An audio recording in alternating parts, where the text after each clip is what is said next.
Innalillahi wa inna ilaihi raji'un.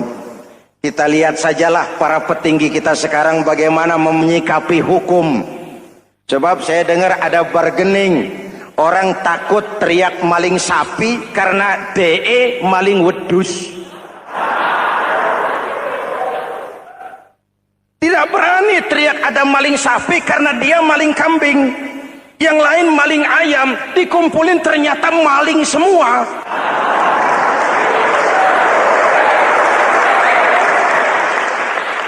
Muhammadin wa ala alihi wa sahbihi ajma'in, amma ba'du. Hadirin hadirat ma'asyiral muslimin yang saya cintai, ada sebuah cerita pendek.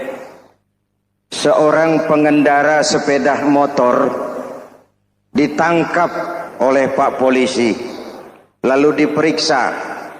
Ini motor siapa? Pinjam Pak. Helm? Pinjam. SIM? Pinjam. Kata Pak Polisi, tidak boleh begini. Marah yang naik sepeda motor.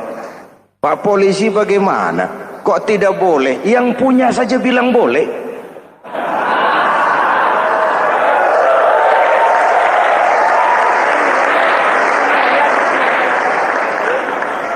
Cerita ini memberikan gambaran bagaimana masyarakat kita sekarang cenderung memboleh-bolehkan diri sendiri, melahirkan permissive society. Masyarakat serba boleh dengan ukuran sakarepe dewe. Itu sebabnya agama diturunkan.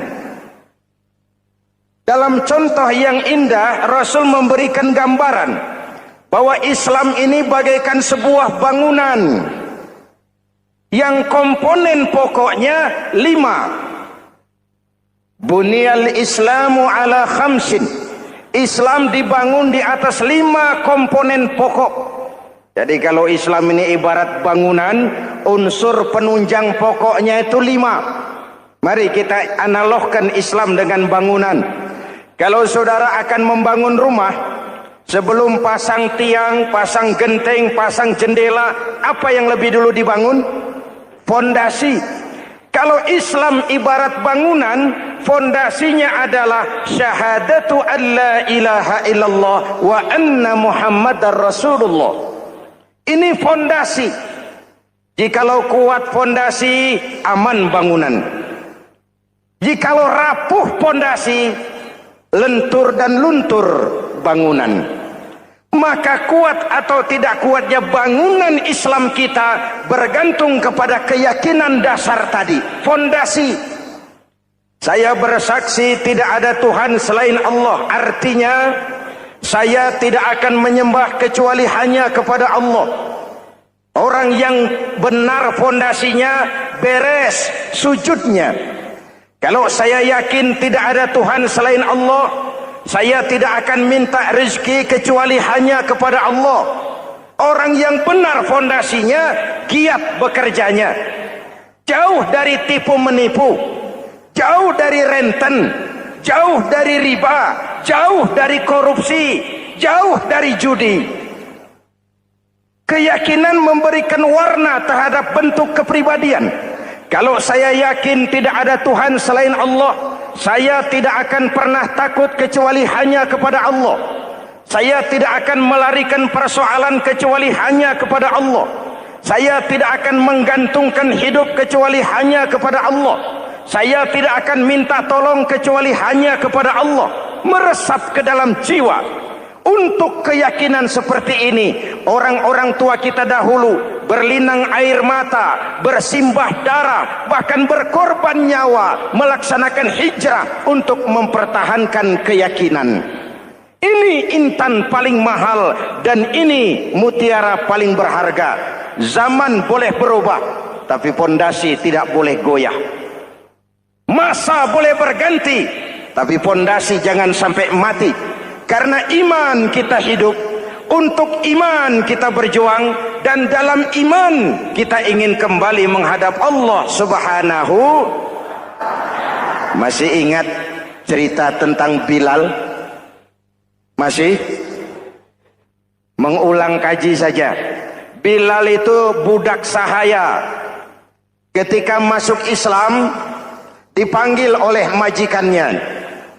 Bilal, iya bos. Saya dengar kamu masuk Islam ya? Iya bos. Kok berani-beraninya kamu masuk Islam? Memangnya kamu budak siapa Bilal? Iya budak bos. Bos. Kamu kerja sama siapa? Sama bos. Bos. Yang gaji kamu siapa? Ya bos. Nah, kamu kan ngerti Bilal. Kamu budak saya, kamu kerja dengan saya, yang gaji kamu saya, yang beri makan saya. Kenapa? Kok beraninya masuk Islam padahal kamu belum saya kasih izin? Bos, bos boleh beli badan saya, tapi jangan mimpi bisa membeli jiwa saya. Tuhan boleh kuasai badan saya, tapi jangan mimpi bisa menguasai keyakinan saya. Saya memang benar Tuhan yang gaji, tapi kan saya digaji, saya kerja. Kerja itu kewajiban saya, gaji itu hak saya. Soal keyakinan, jangan ikut campur bos. Kurang ajar kamu Bilal. Biarin. Bilal, begini saja. Kalau kau mau meninggalkan keyakinanmu, meninggalkan Allah Tuhanmu, kau akan kami merdekakan. Tapi kalau kau tetap dalam keyakinanmu, kamu akan saya siksa sampai mati. Bagaimana? Jangan mimpi, bos.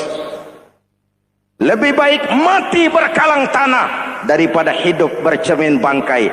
Biar saya gugur membela keyakinan daripada hidup jadi penjilat menjual akidah. Itu prinsip.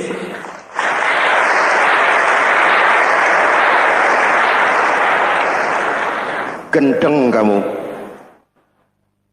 Ayo, siksa. Tangannya diikat, dihimpit dengan batu berat, dijemur dengan terik matahari padang pasir, terkelupas kulitnya, mengalir darah dari sekujur badannya, pecah bibirnya. Ayo Bilal, tetap bertuhan Allah dan kau akan mati di sini, atau kembali ke agama lama, kau jadi merdeka. Dari bibir yang pecah itu cuma keluar Allahu Ahad. Bilal budak badannya, merdeka jiwanya, maka namanya ditulis dengan tinta emas dalam sejarah.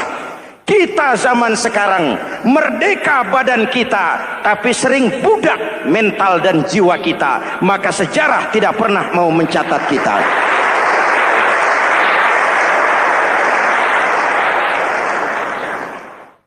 Ma'asyiral muslimin yang saya cintai, fondasi sudah. Lalu apa lagi? Mulai memancangkan tiang.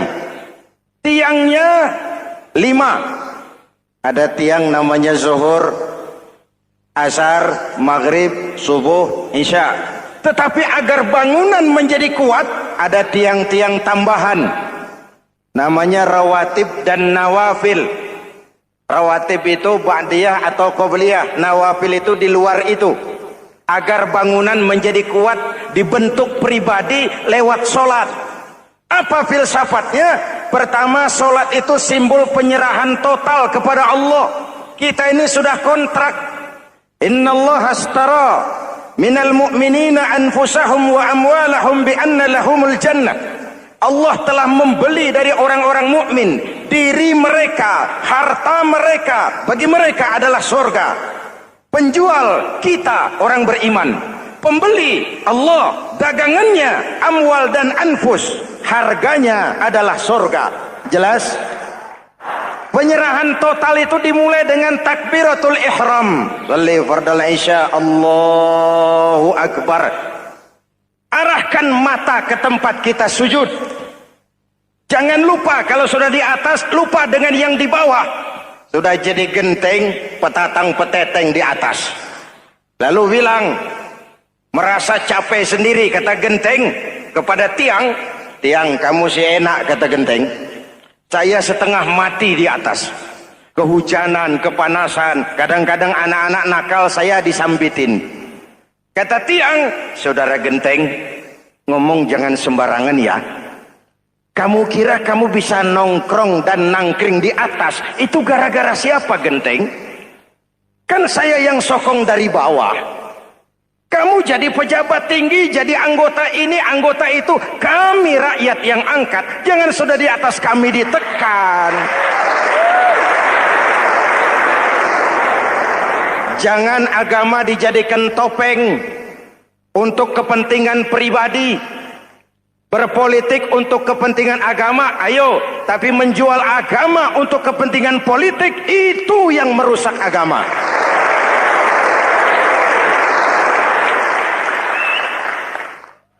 Ini kan kita lagi prihatin sedang meluncur kasus Bulog Gate 2. Innalillahi wa inna ilaihi raji'un. Kita lihat sajalah para petinggi kita sekarang bagaimana menyikapi hukum. Sebab saya dengar ada bargaining, orang takut teriak maling sapi karena DE maling wedus. Tidak berani teriak ada maling sapi karena dia maling kambing. Yang lain maling ayam, dikumpulin ternyata maling semua.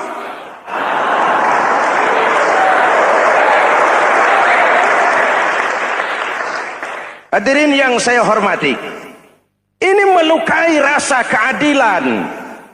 Oleh karena itu sholat mengajarkan kepada kita, dalam posisi berdiri, lihat tempat sujudmu. Jangan menteleng terus ke atas, lalu lupa dari mana kita berangkat. Itulah maknanya. Tawadhu, rendah hati, tidak melonjak angku dan sombong. Ada sebuah hadis, Rasulullah bersabda, "Idza aradallahu biqaumin khairan." Apabila Allah menginginkan kebaikan kepada satu bangsa, apabila Allah menginginkan kebaikan kepada satu kelompok rakyat, walla alaihim hulama'uhum, maka yang naik jadi pemimpin adalah orang-orang yang santun, orang-orang yang lemah lembut, bukan orang yang menggunakan kekerasan dan tiran. Sedikit-sedikit main pecat, itu terlambat lahir. Mestinya lahir di zaman Hitler, mestinya lahir di zaman Benito Mussolini, atau kalau mau lebih klasik lagi di zaman Fir'aun. Kalau Allah menginginkan kebaikan kepada satu masyarakat, satu bangsa, satu negara, naiklah orang-orang yang santun, yang ngayomi, yang menjadi solusi dan jalan keluar untuk kepentingan rakyatnya, mampu memberikan keteladanan. Saya tertarik dengan pidato Presiden Cina pada saat dilantik. Cina, Presiden Cina pasti tidak tahu Pancasila, pasti tidak kenal Islam, tapi pidato pelantikannya, berikan saya 100 peti mati, yang 99 akan saya pakai buat koruptor, yang satu akan saya pakai sendiri kalau kamu lihat saya tidak benar. Luar biasa. Yang diperlukan sekarang ini keteladanan, hulama'uhum, sikap ngayomi, mencari jalan keluar, bukan memamerkan kekuasaan, memamerkan kekuatan, arogansi, menghormati perbedaan. Itu ciri demokrasi. Lalu waqadha bainahum ulama'uhum, yang memutuskan hukum adalah pakarnya, ulamanya, mengambil keputusan secara profesional sehingga rakyat beroleh apa yang namanya kepastian hukum, merasa hidup terlindungi, aman dan nyaman. Lalu yang ketiga, wa ja'alal mala fi askhiyaihim, peredaran harta pergerakan ekonomi berada di tangan orang-orang yang pemurah, yang tidak mau kaya sendiri, tidak mau senyum di atas penderitaan orang lain, menari di atas bangkai saudaranya. Hadirin yang saya hormati, ini cirinya. Tapi sebaliknya kata Nabi, wa idza aradallahu biqaumin syarran, apabila Allah menghendaki kejelekan, keburukan bagi satu bangsa, walla alaihim sufahauhum, yang naik jadi pemimpin orang-orang durjana, orang-orang kurang ajar, tapi dipoles dengan topeng yang bagus. Ini musim topeng. Musim apa? Topeng. Topeng itu apa perlunya? Menyembunyikan wajah asli. Sekarang ini Dracula berwajah Arjuna. Ini musim topeng. Kita rakyat harus hati-hati dan punya filter, mampu memilah dan memilih. Walla alaihim sufahauhum wa qada bainahum juhaluhum, yang memutuskan hukum, yang mengambil keputusan orang-orang bodoh. Wa ja'alal mala fi bukhalaihim, peredaran harta, peredaran ekonomi jatuh di tangan orang-orang yang bakhil, yang tidak punya konsep menciptakan kemakmuran yang merata bagi seluruh rakyat Indonesia.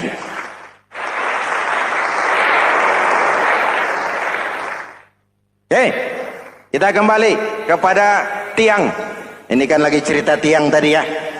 Kalau sedang berdiri, lihat tempat sujud, jangan menteleng terus ke atas. Terserang penyakit tamak bin rakus alias serakah. Nah, selesai. Anggota badan yang paling terhormat ini kepala. Ketika sujud, sama rendahnya dengan telapak kaki. Allahu Akbar, yang besar cuma Allah. Apa bedanya saya dengan saudara? Tidak ada, kecuali saya ngomong saudara dengerin. Kita sama-sama beribadah, sama-sama mencari nilai tambah di hadapan Allah. Apa saya lebih penting dari saudara? Belum tentu. Apa saya lebih hebat dari saudara? Belum tentu. Perasaan lebih penting, lebih hebat, lebih jago setan. Jelas? Ayo tundukkan kepala, dia sama rendahnya dengan telapak kaki kita. Yang besar cuma Allah. Allahu Akbar. Lalu diakhiri dengan menebarkan salam. Assalamualaikum warahmatullah. Assalamualaikum warahmatullah. Menebarkan salam, mewujudkan rasa aman, damai, bukan menimbulkan keresahan. Hadirin yang saya hormati, ini karakteristik kita. Selesai sholat, kembali ke masyarakat, ajaran salam diterjemahkan. Apa? Rasulullah sallallahu alaihi wasallam bersabda, "Ufsus salam, wasilul arham, wa at'imut ta'am, wa sallu bil laili wan nasu niyam, tadkhulul jannata bisalam." Pertama, ufsus salam, tebarkan salam. Tebarkan salam itu bukan cuma kalau ketemu orang, Assalamualaikum, Assalamualaikum. Iya, itu zahirnya. Tetapi hidup di tengah masyarakat memberikan rasa aman, rasa damai, menjadi pengayom bagi lingkungan, menjadi rahmah bagi semesta. Dalam Islam jangankan manusia, binatang saja dilindungi kok. Betul? Betul? Coba kalau belajar istinja itu kan makruh buang air kecil di tanah yang berlubang. Kenapa? Pertama, melindungi binatang yang ada dalam lubang. Siapa tahu di lubang yang saudara kencingi ada semut sedang rapat. Membahas Bologet jilid 2. Apa dosanya lalu mati dikencingi? Ini namanya rahmatan lis semut. Binatang saja dilindungi. Ada hadis, kalau kamu menyembelih hewan, sembelilah dengan cara yang terbaik. Jangan menyembelih ayam dengan pisau tumpul. Ini ajaran apa? Ajaran tentang peri kebinatangan. rahmatan, memberikan rahmah, salam, keselamatan dan kedamaian kepada masyarakat lingkungan. Itu misi seorang muslim.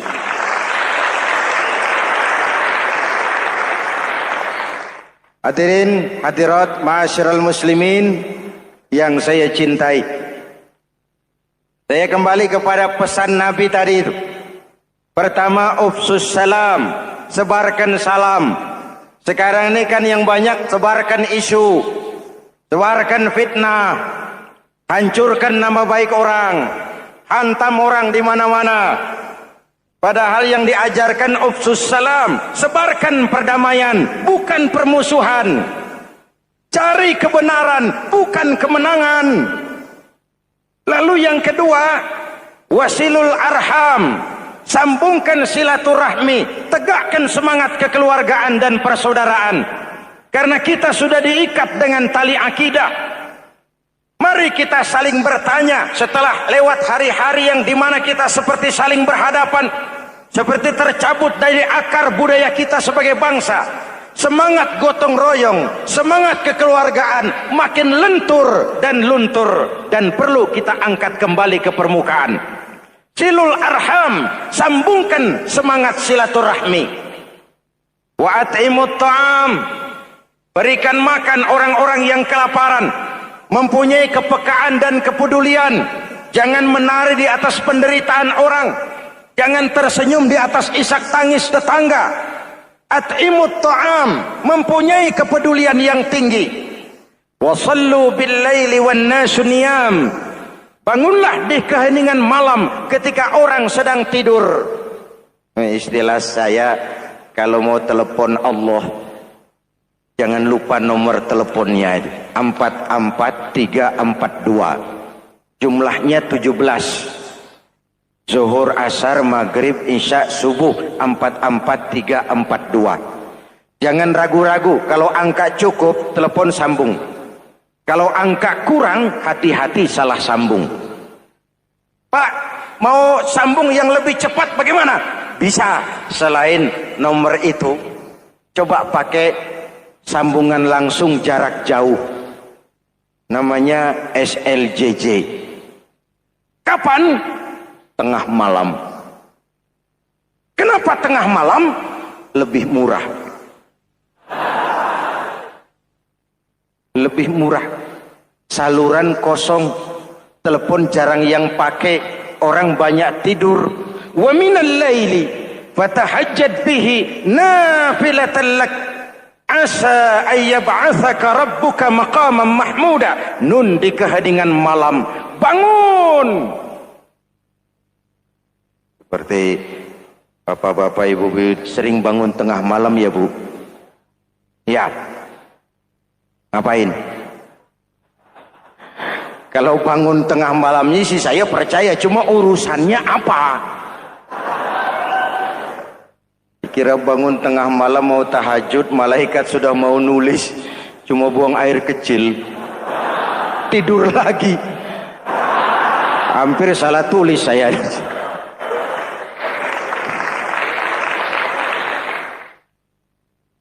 Baik, fondasi sudah Pak, tiang siap. Lalu apa lagi? Rumah itu supaya ada batas, perlu pagar, dinding, tembok. Yang jadi batas, dinding, tembok, puasa. Asyamu junnatun, puasa adalah dinding, benteng yang menyelamatkan manusia jangan sampai menyentuh wilayah lain. Ada batas-batas dan norma yang diindahkan. Selesai, tembok, dinding, selesai. Pagar, selesai. Lah rumah itu supaya bersih, kan harus ada kamar mandi, jendela, pintu, yang fungsinya membersihkan zakat. Kalau dia zakatul mal, dia bersihkan harta kita. Kalau dia zakatul fitrah, dia bersihkan jiwa kita. Kalau dia zakatul tijarah, dia bersihkan bisnis kita.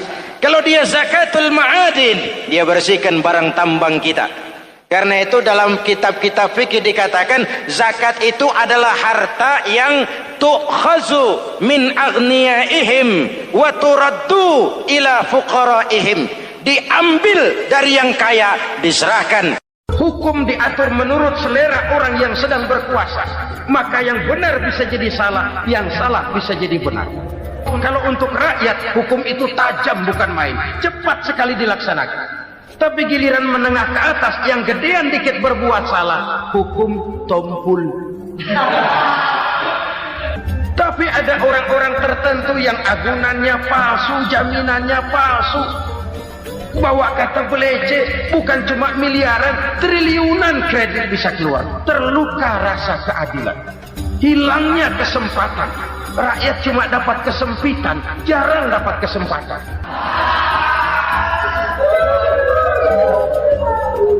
Penjara-penjara berdasi kepala botak yang menguras uang rakyat habis-habisan, enak saja melenggang dalam kehidupan ini. Makin terluka rasa keadilan rakyat. Wa ma hakamu bighairi ma anzalallah illa fasha fihimul faqr. Kalau hukum yang diterapkan sudah menyimpang dari keadilan yang diajarkan Allah, bertebaranlah kemiskinan di mana-mana. Assalamualaikum warahmatullahi wabarakatuh.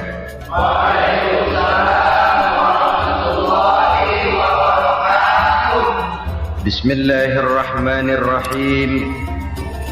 Alhamdulillahi rabbil alamin.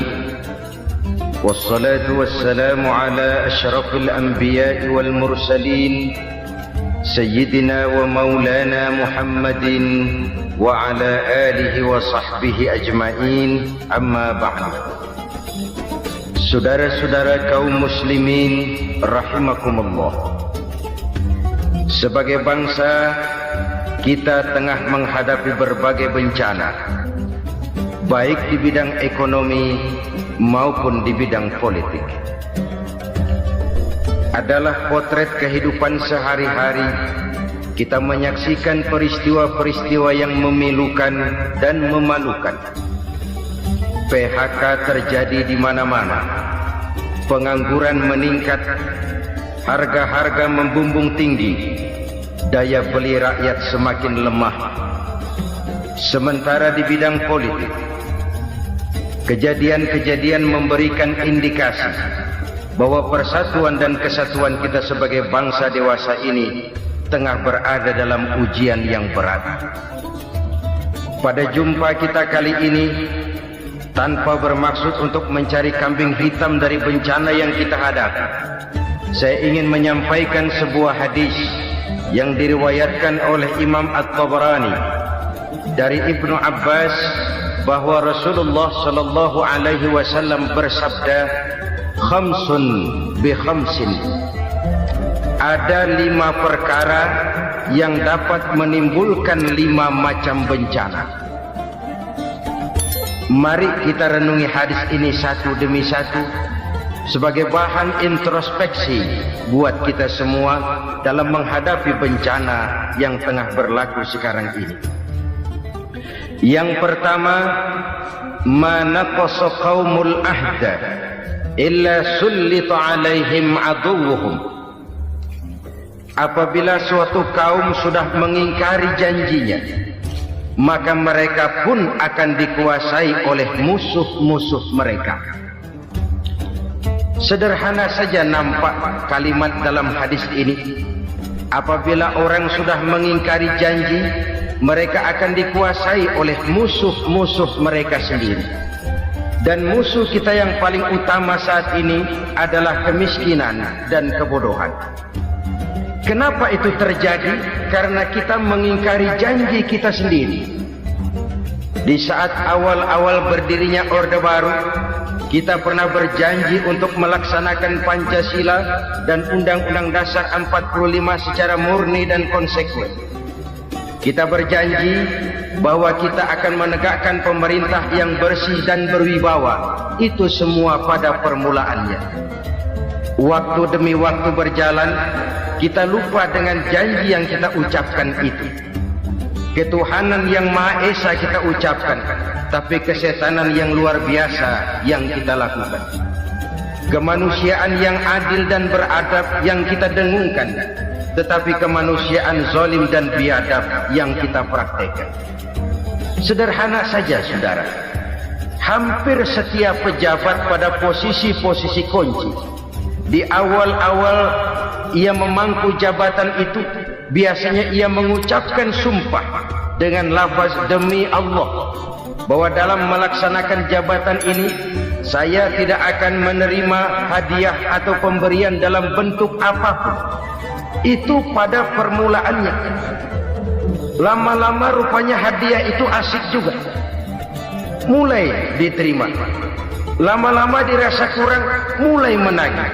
Dan akhirnya terjadilah praktek yang disebut suap menyuap, semir menyemir, dan lain sebagainya. Kalau ini sudah menjadi kenyataan, bagaimana kita mau menegakkan pemerintah yang bersih dan berwibawa? Undang-Undang Dasar 45 menyatakan bahwa bumi, air, dan seluruh kekayaan negara dikelola oleh negara bagi sebesar-besar kemakmuran rakyat. Yang terjadi adalah bahwa kita merasa mewakili rakyat untuk menikmati harta dan kekayaan negara, sehingga rakyat banyak tidak bisa ikut menikmatinya.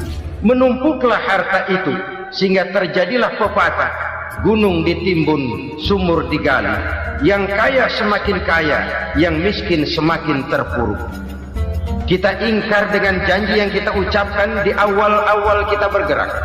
Kita ingkar dengan janji pada saat kita mengatakannya dengan menyebut nama Allah, dengan mempertaruhkan nama Tuhan.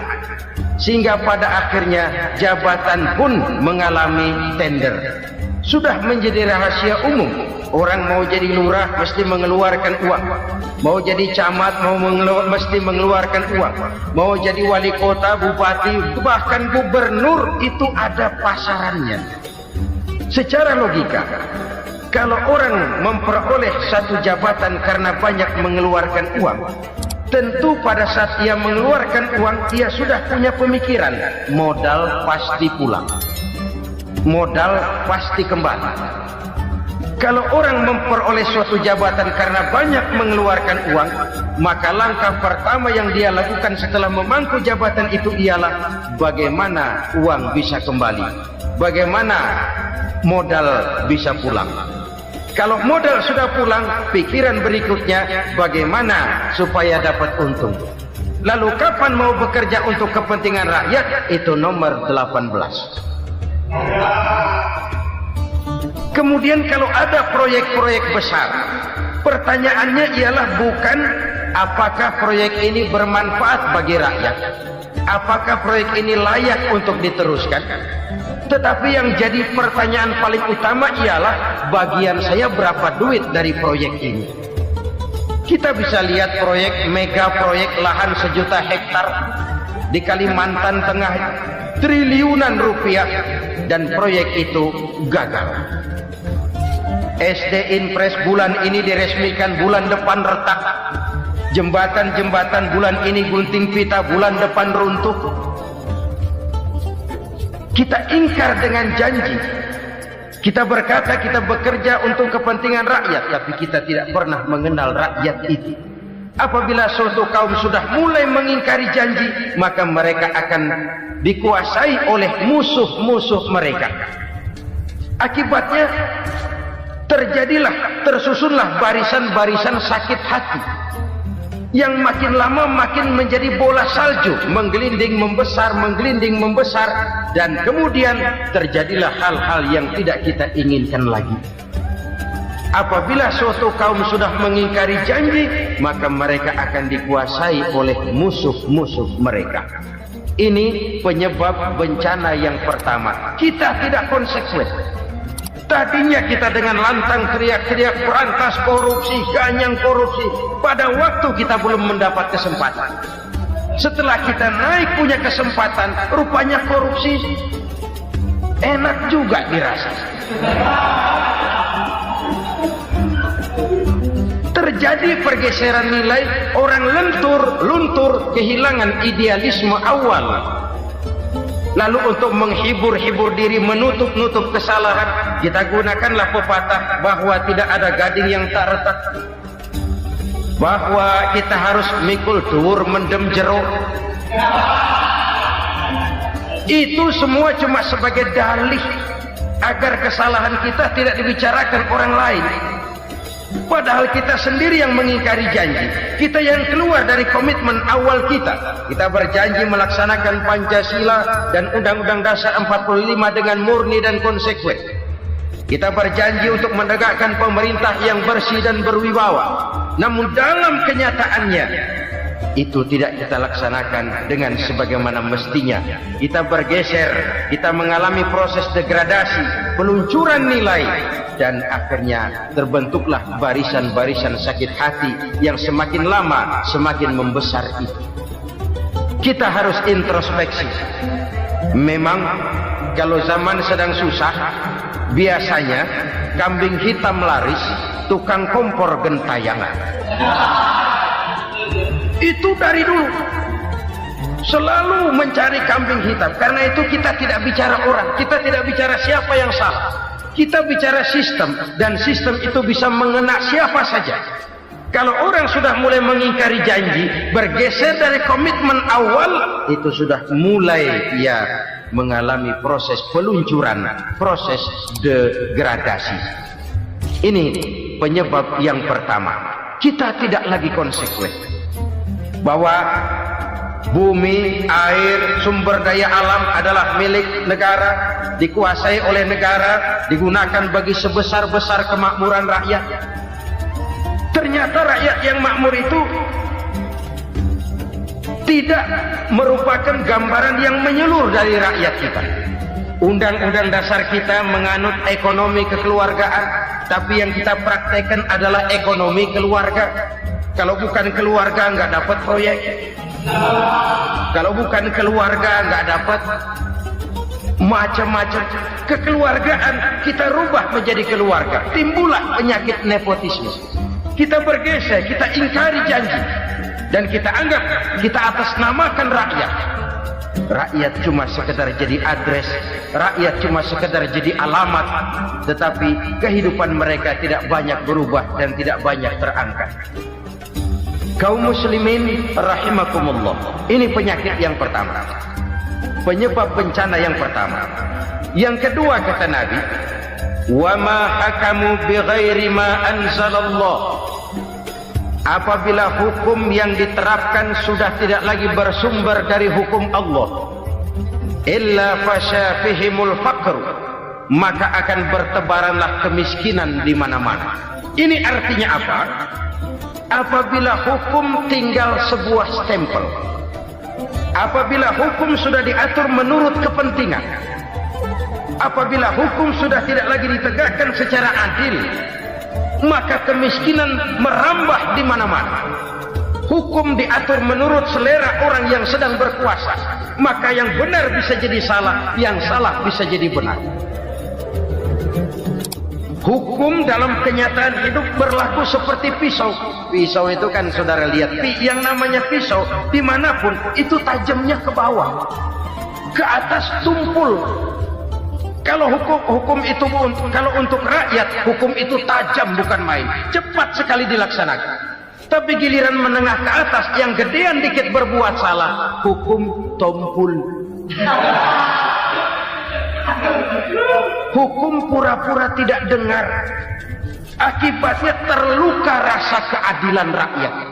Satu kasus rakyat diam, dua kasus rakyat diam, tiga kasus rakyat diam. Kasus terakumulasi di hati rakyat. Luka rasa keadilan, dan itu menjadi sumber bencana. Penjarahan, kita tidak setuju itu. Tapi kita harus melihat kausalnya. Itu kan tidak berdiri sendiri. Itu kan karena terlukanya rasa keadilan rakyat. Melihat kesempatan ini tidak merata. Kalau rakyat ini yang ngajukan kredit ke bank, walaupun jumlahnya cuma jutaan, ratusan ribu, susahnya 17 setan. Tapi ada orang-orang tertentu yang agunannya palsu, jaminannya palsu, bawa kata belece, bukan cuma miliaran, triliunan kredit bisa keluar. Terluka rasa keadilan. hilangnya kesempatan. Rakyat cuma dapat kesempitan, jarang dapat kesempatan. Dari lukanya rasa keadilan ini, memang ya entah lipstick, entah basa-basi, dibentuklah tim ini, dibentuklah badan pengawas ini, dibentuklah tim ini. Kalau membentur tahu, hancur tahu. Tapi kalau tim yang dibentuk membentur karang, bukan karangnya yang hancur biasanya, timnya yang bubar. Kenapa? Yang dibentur batu karang yang sangat keras. Kita main-main dengan hukum, kita tidak konsekuen dengan hukum, luka rasa keadilan, dan itu terakumulasi. Edi Tamsil, rakyat tahu, terakumulasi, menguap begitu saja. Kasus-kasus lain rakyat tahu, menguap begitu saja. Ketidakadilan terakumulasi, mengendap di hati rakyat, menunggu ledakan. Pada saat sumbu meledak, rakyat tidak bisa dibendung lagi. Oke, kita tidak setuju dengan penjarahan, tapi jangan melihat itu sebagai peristiwa yang berdiri sendiri. Kenapa itu terjadi? Kausalnya kenapa? Oke, kita tidak setuju memang, tapi yang dijarah oleh rakyat kan memang cuma untuk perut. Yang dijarahkan beras, yang dijarahkan televisi, yang dijarahkan kulkas yang masih bisa dihitung, yang memang real untuk kebutuhan rakyat. Penjara-penjara berdasi kepala botak yang menguras uang rakyat habis-habisan, enak saja melenggang dalam kehidupan ini. Makin terluka rasa keadilan rakyat. Apabila hukum yang diterapkan sudah menyimpang dari keadilan yang diajarkan Allah, fasyafihimul fakru, bertebaranlah kemiskinan. Aneh, memalukan, memilukan. Sebuah negara agraris yang katanya pulaunya hijau royo-royo, gemari paloh jenawi toto tentem kertora harjo, yang tahun 93 pernah mendapat penghargaan dari FAO, Badan Pangan Sedunia, sebagai negara yang berhasil dalam swasembada pangan. Sekarang ini kita terpaksa betul beli beras dari Vietnam, beli beras ke Kamboja, beli kedelai dari Kamboja. Kenapa? Lahan sawah kita habis ditanami pabrik. Teknologi kita, teknologi loncatan yang non-applied, tidak terpakai oleh kita. Lantas lahan yang tidak bisa kita tanami, kita paksakan lahan-lahan gambut menjadi tanah pertanian yang subur dengan biaya triliunan, dan kita gagal. Kita cari jarum dan kapak hilang. Kita mau jadi negara industri dengan loncatan teknologi yang maju, kita lupakan pola pijak kita sebagai negara agraris, dan akhirnya kita kecolongan. Lihatlah dewasa ini, rakyat kita antri sembako di mana-mana. Di sebuah negara agraris, ketidakadilan melahirkan kemiskinan, kemiskinan moral dan kemiskinan material. Kemiskinan moral, rakyat nggak percaya lagi sama pejabat. Rakyat mengalami krisis figur. Orang ala lu ngomong dah ember.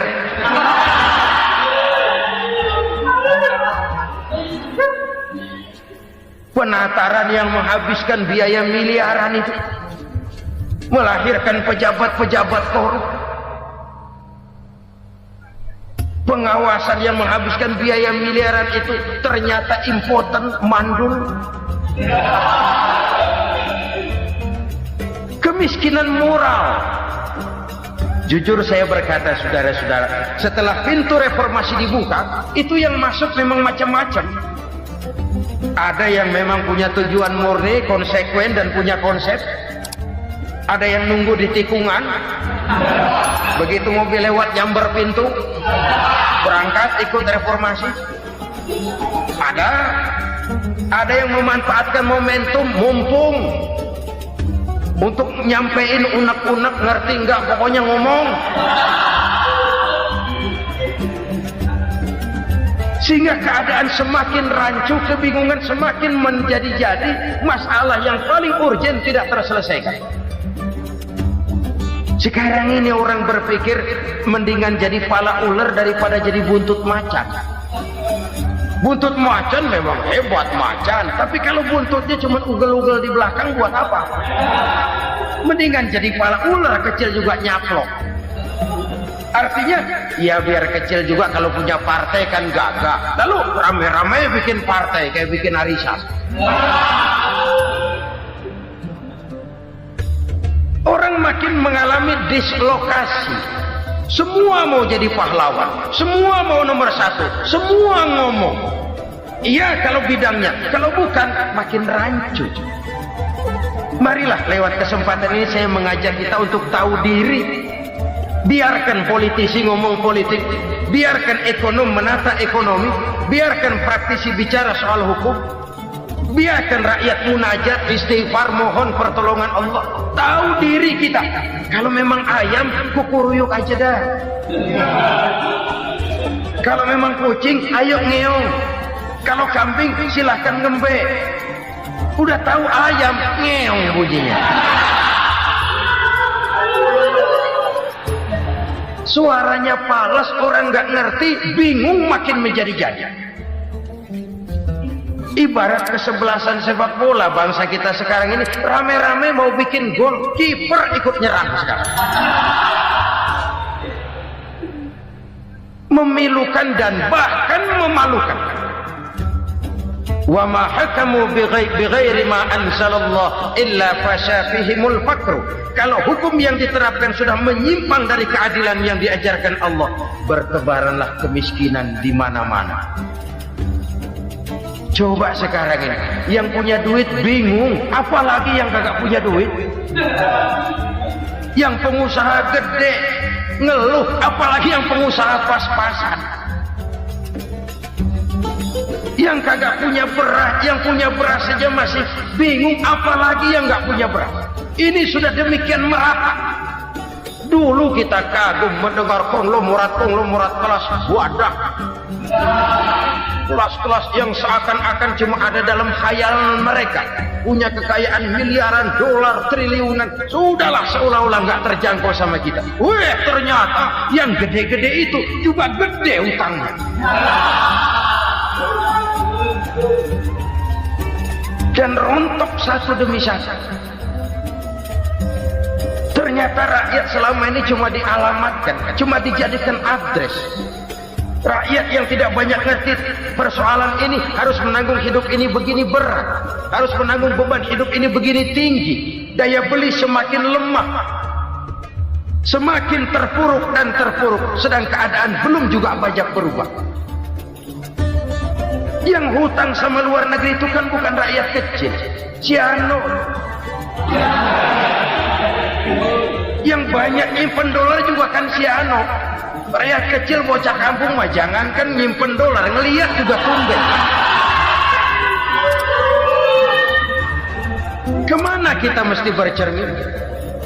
Sekali lagi saya mengatakan, maaf, kita tidak bermaksud mencari kambing hitam. Karena itu kita tidak bicara orang, kita bicara sistem, kita bicara keadaan. Beginilah yang dikatakan Nabi, penyebab timbulnya bencana, hukum yang ditegakkan tidak lagi berorientasi kepada keadilan, tapi berorientasi kepada kepentingan. Akhirnya bentuk hukum seperti pisau, tajam ke bawah, tumpul ke atas. Hukum cuma buat rakyat kecil, tetapi kelompok menengah ke atas kadang-kadang kebal dari perlakuan hukum. Maka bertebaranlah kemiskinan. Iya, kemiskinan moral berupa lukanya rasa keadilan. Kalau rasa keadilan terluka, orang kan nunggu kesempatan, saudara. Iya, dia nggak bisa ngomong. Iya, dia nggak sanggup action. Iya, dia nggak bisa tunjuk rasa, tapi hatinya kan, kapan ada kesempatan, kapan ada waktu, tunggu. Hatinya mesti begitu. Sehingga begitu ada kesempatan, terjadilah hal-hal yang tidak terhindarkan. Dan itu ekses, bukan reformasi. Jangan seperti sebuah dialog saya dengan seorang abang beca. Saya bertanya, bang, ya, abang tahu nggak reformasi? Tahu. Ustaz, apa? Pembakaran. Terus penjarahan, lalu perkosaan. Itu referensi. Itu yang saya lihat. Itu yang dia lihat. Saya tentu tidak menyalahkan abang beca kita, karena memang itu yang dia lihat dan sejauh itu wawasannya. Tapi ini indikasi bahwa banyak rakyat kita yang belum bisa menggunakan kebebasan secara bertanggung jawab. Padahal kebebasan tanpa tanggung jawab tirani. Sebuah contoh gampang-gampangan. Saya beli radio. Saya setel di kamar saya, lalu saya bilang, ini radio gue. Yang beli gue, pakai duit gue setel di kamar gue, sekeras-kerasnya, gak ada urusan sama orang lain. Itu kata saya. Tetapi tetangga saya sebelah rumah kan boleh juga ngomong begitu. Kata tetangga saya, ini mata gue. Yang ngantuk gue. Gue tidur di kamar gue. Kenapa suara radio lu nyampe kemari? Artinya apa ini? Kebebasan saya nyetel radio dibatasi oleh kebebasan tetangga saya yang mau tidur. Tidak ada kebebasan mutlak. Kebebasan mutlak tanpa tanggung jawab kembali akan melahirkan tirani, kembali akan melahirkan pemaksaan kehendak. Dan itu lagi-lagi bukan demokrasi. Saudara-saudara kaum muslimin rahimakumullah. Ini penyakit yang kedua, lukanya rasa keadilan, terutama di kalangan rakyat kecil. Itu mengendap menjadi akumulasi dan menunggu giliran kapan bisa dimuntahkan. Dengan kata lain, rakyat itu banyak banget makan yang perutnya jadi enak, nyelam. Kapan nunggu muntahnya? Udah begini banyak akumulasi yang mereka pendam di perut ini, sehingga ketika terjadi kesempatan itu sudah tidak terkendalikan lagi. Kita out of control. Saya tidak mentolerir sikap-sikap kekerasan. Bahkan saya lebih cenderung bahwa kalau di rumah kita banyak tikusnya saja racuni, jangan rumah dibakar. Bahwa ada korupsi, ya. Ada kolusi, memang. Ada nepotisme, tentu. Tetapi tikusnya saja racuni. Jangan rumah dibakar. Masa mau ngusir tikus bakar rumah? Tikusnya lari, tikusnya selamat, rumahnya ewes-ewes.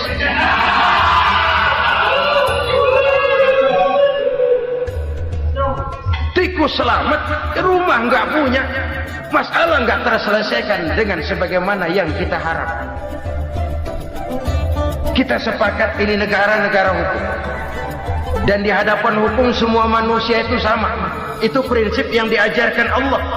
Al-musawat bainan nas fi takalifil ahkam. Semua manusia sama dalam berhadapan dengan hukum Allah Subhanahu wa taala. Kalau hukum sudah pandang bulu, itu jelas yang enak yang banyak bulunya. Siapa yang banyak bulunya? Monyet. Kalau hukum pandang bulu, monyet keenakan. Saudara-saudara kaum muslimin rahimakumullah, introspeksi. Mari kita bercermin bagaimana perjalanan hukum selama ini.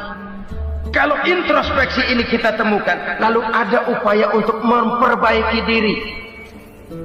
Jangan menggunakan tak ada gading yang tak retak, mikul dhuwur mendem jero untuk menutup-nutupi kesalahan orang. Padahal kesalahan itu sedemikian besar. Padahal rakyat kita tiap hari antri sembako. Ada yang sehari sekali makan, ada yang makan sudah bercampur tiwul, ada yang nasi sudah dicampur pisang, balik jadi orok lagi. Macam-macam upaya rakyat untuk menangsal perut ini. Lalu rakyat ditenang-tenangkan, lebih baik puasa Senin Kemis sambil menghadapi krisis ekonomi. Kenapa rakyat yang disuruh puasa? Kenapa bukan pejabatnya yang puasa lebih dulu untuk kemakmuran rakyat? Kalau rakyat yang memang perutnya udah gepeng disuruh puasa, makin krempeng perut. Artinya pejabat harus punya sense of politics.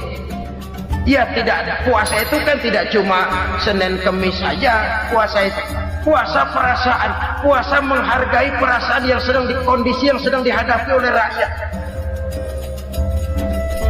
Bagaimana rakyat yang tengah antri sembako melihat pejabatnya lewat dengan mobil yang harganya sampai 1 miliar. Oh, inilah pemimpin saya. Luka lagi rasa keadilannya. Kita tidak tengah rasa. Puasa dalam artian itu pun akan menolong menegakkan semangat kebersamaan, membentuk semangat kebersamaan. Saudara-saudara kaum muslimin rahimakumullah, penyebab bencana yang ketiga dikatakan oleh baginda Nabi, wala dhaharat fihimul fahishatu illa fasha fihimul maut. Apabila kekejian telah merajalela, maka maut bertebaran di mana-mana. Kita renungi butir kalimat dalam hadis ini. Apabila kekejian telah merajalela, maut bertebaran di mana-mana. Begitu murah arti sebuah kehidupan.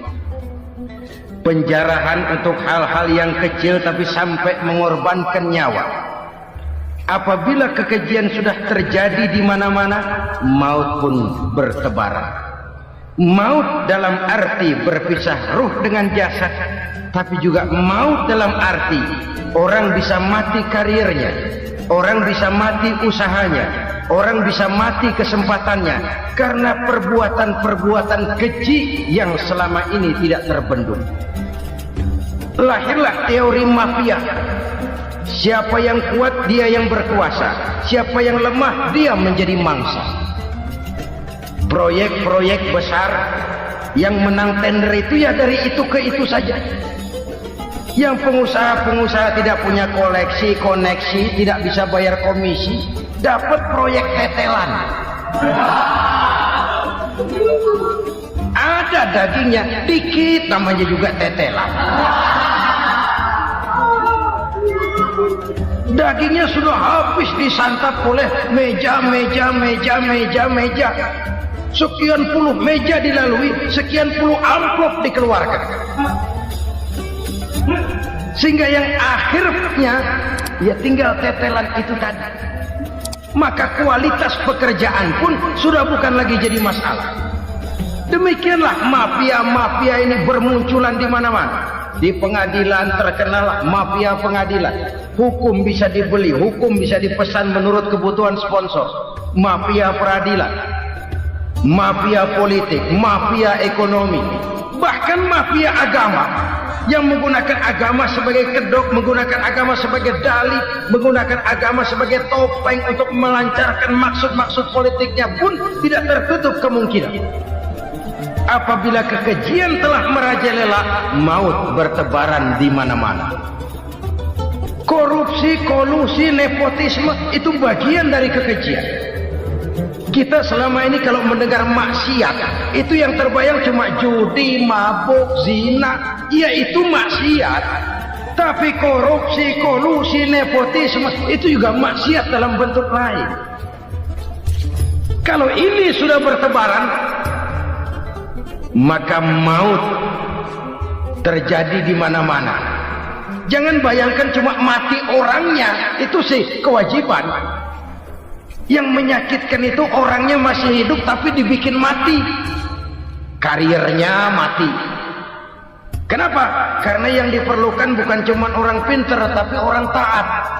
Biar pinter, kalau nggak taat minggir. Biar bodoh, kalau taat bisa nyenangin atasan, bisa nyemur. Kumaha juragan wae ayeuna nama. Itu yang kadang-kadang dapat penghargaan. Tidak ada prestasi kerja kecuali bikin senang orang di atas. Kita lihat di desa-desa jalan rusak. Kalau ada berita pejabat anak mau turun, jalan rata sekali. Sampai tanah dari mana aja dikeruk buat ngeratain tuh jalan. Pejabat pulang legok lagi jalanan. Katanya kita kerja buat rakyat, nyatanya kita cuma melayani atas. Kenapa? Terjadi lingkaran setan. Seperti kata lagu Dul Sumbang itu. Mahasiswa takut sama dosen, dosen takut sama dekan, dekan takut sama rektor, rektor takut sama menteri, menteri takut sama presiden, presiden takut sama mahasiswa. Muter balik lagi, lingkaran setan, lingkaran setan.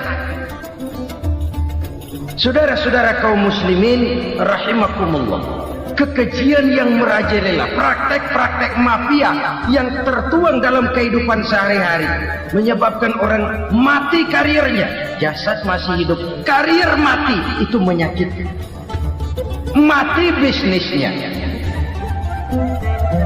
Rakyat kecil pernah senang ketika cengkeh booming, harganya bagus, rakyat banyak yang pergi haji.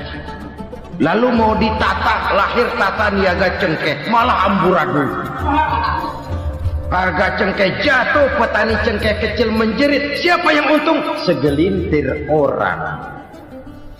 Masihkah kita pakai atas nama rakyat untuk kepentingan nasional, padahal yang nyanyi cuma segelintir orang?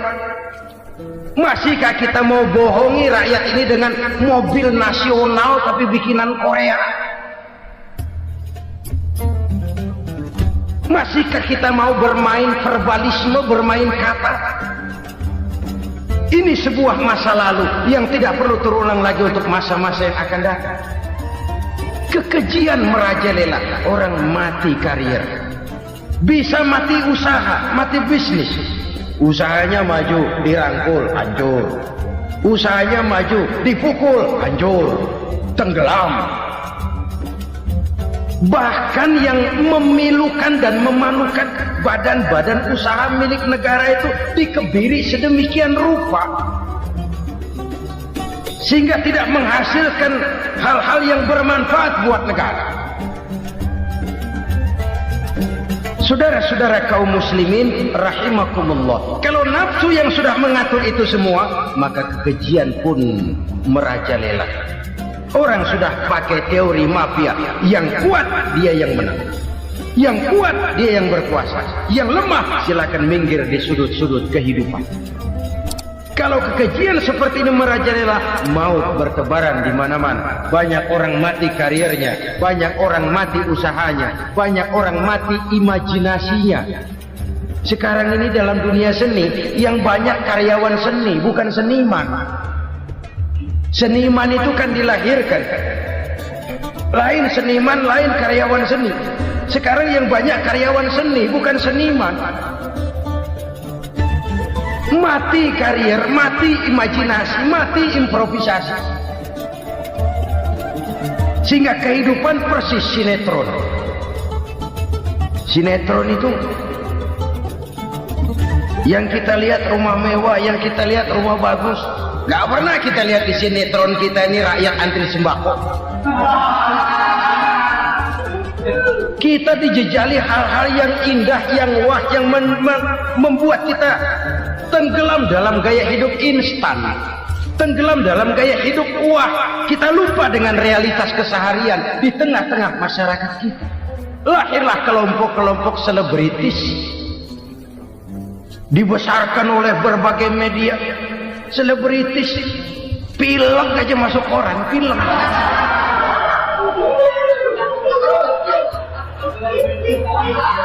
Rakyat yang pingsan antri beras nggak masuk koran.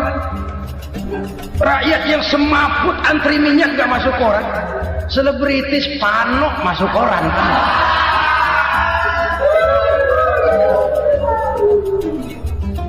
Kita besarkan hal-hal kecil, kita kecilkan hal-hal besar. Karena apa? Kita mengejar oplah, kita profit oriented, tidak lagi berorientasi kepada realitas hidup yang kita hadapi ini. Kalau kekejian sudah merajalela, kata Nabi, maka maut bertebaran di mana-mana. Maut dalam artian maut, coba lihat sekarang begitu murah nyawanya. Karena 1.000 perak orang mau nusuk bunuh. Karena beras liter orang khilaf. Begitu murah kehidupan. Tapi kekejian dalam bentuk korupsi, kolusi, nepotisme, kekejian dalam bentuk itu mematikan karier, mematikan bisnis, mematikan imajinasi, mematikan kreativitas. Itu juga maut dalam bentuk lain akibat kekejaman lain. Ini penyebab yang ketiga. Yang keempat, penyebab bencana menurut baginda Rasul,